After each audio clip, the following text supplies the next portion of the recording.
The iron ore price surged 10% overnight. 10%. It's now sitting at $228 a tonne. Exactly $173 a tonne more than Treasury assumed when it calculated the 2021 budget deficit last year. So about as wrong as you can get. $173 on the iron ore price theoretically gets the government $35 billion in extra tax revenue. But in tonight's budget, they won't plug in 228. It'll be something between that and 55, but still a big windfall. Here's why it's happening.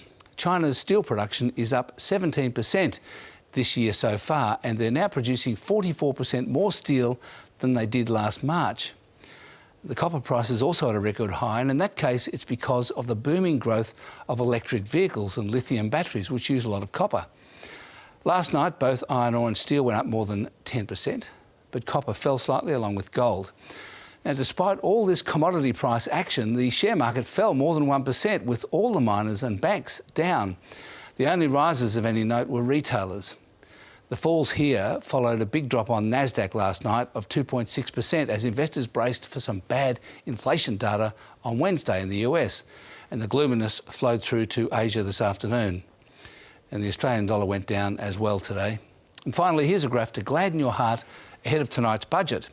Pessimism is at a record low, at least about the economy. So does that mean optimism is at a record high?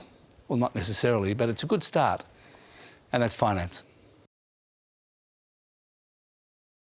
Thanks for watching. You can check out more finance news by clicking there. And don't forget to click subscribe down there to get all the latest updates from ABC News.